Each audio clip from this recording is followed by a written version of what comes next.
নমস্কার বন্ধুরা, কেমন আছেন সবাই? তৃণা লাইফস্টাইলে আপনাদের স্বাগতম। আজ নিয়ে আসলাম বার্থডের আরেকটি ব্লগ নিয়ে। আসলে আর কি পরপর দুটো বার্থডে ছিল। আসলে বাড়ির পাশেই নিমন্ত্রণ ছিল, হেঁটেই চলে যাওয়া যায়, তাই আর কি ছেলে মেয়েদেরকে নিয়ে গিয়েছি। এই যে গোলাপি জামা পরা ওর বার্থডে, এই যে আশিসদা মেয়ের বার্থডে আর কি। আমরা আর কি গিয়েছিলাম, আর আমার বরের বন্ধুরা গিয়েছিল। আসলে আশিসদা আর আমার বর একসাথেই আর কি চলাফেরা করে, সেই জন্য আর কি আশিসদা আর কি নিমন্ত্রণ করেছিল। এই যে মাহবুব ভাই আর এসেছিল, মুশফিক ভাই, শিশির ভাইয়া, সবাই এসেছিল একটু পরে। এই যে মেয়ে কেক কাটছে। আসলে ছোট করেই আয়োজন, তাও হুট করেই আর কি, তাই আর কি সবাইকে বলতে পারিনি।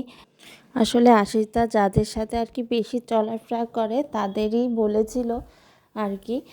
আর আমার বর আর আমাকে বলেছিল, আসলে মেয়েটার সাথে, আর মেয়েটা আমাদের বাড়ি আসে প্রায়, মেয়ের সাথে বেশ ভালো সম্পর্ক হয়ে গিয়েছে, তাই আর কি আমরা গিয়েছিলাম।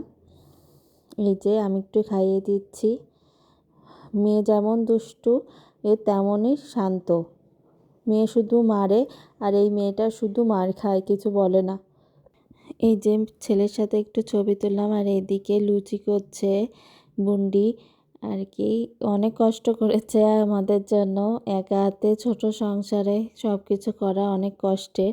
অনেক কিছু করেছিল, লুচি, পায়েস, কুমড়োর ঘন্ট, পাতাকপি, আর মুরগির মাংস করেছিল কষা কষা করে। রান্না খুবই ভালো। এইগুলো খাচ্ছিলাম আর ছোটোবেলার কথা মনে পড়ে যাচ্ছিল। ছোটোবেলায় যখন বার্থডে প্রোগ্রামে যেতাম তখন এরকমই আমাদের আর কি খেতে দিত, লুচি, ডাল। প্রথমে কেক দিত, সাগর কলা দিত, পরে লুচি দিত, মাংস দিত, ডাল দিত, মিষ্টি দিত। ছোটোবেলার স্মৃতিগুলো মনে পড়ে যায়। এই যে আমি একটু খেয়ে নিলাম, ছেলে মেয়েকে একটু খাইয়ে দিলাম। তারপরে এই যে ছেলে মেয়ে সবাই খেলা করছে। এই যে শিশির ভাই একটু দেরি করে এসেছিল। এই যে বরের বন্ধুরা সব একসাথে বসে গল্প করছে। ওরা একসাথে থাকলে ওরা আর আমাদের চেনে না, ওরা ওদের বন্ধুদের ছাড়া কিছু বোঝে না। সারাক্ষণ সারা দিন থাকতে পারলেই ভালোবাসে। এই যে শিশির ভাই আবার মেয়ের সাথে একটু কথা বলছিল, বলছে যে আমি কে, আমার নাম বলো তো, বলতে পারছে না নামটা। পরে যে বলছিল। আমাদের খাওয়া দাওয়ার পরে তারপরে আর কি মেয়ে খেলাধুলো করছিল অবন্তীর সাথে। সবাই খেলাধুলো করে তারপরে আর কি আমরা বাসার দিকে রওনা দিলাম। মেয়ে তো যাবে না। আর আমাদের ছেলেটাকে দেখেন, কি ভদ্র একটা ছেলে। ওকে আমি খাটের পরে বসায় রেখেছি, ও বসেছিল আর একটা লুচি চুপ করে খাচ্ছে আর সবাইকে দেখছে। তারপরে আমরা সবাই একসাথে বাড়ির দিকে রওনা হলাম। এই যে ছেলে মেয়েকে নিয়ে রওনা হচ্ছি।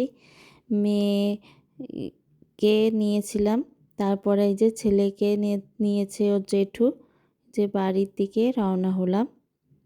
সেদিনের কিছু ছবি আপনাদের সাথে শেয়ার করলাম। ভালো থাকবেন, সুস্থ থাকবেন, অবশ্যই তৃণা লাইফস্টাইলের সাথেই থাকবেন।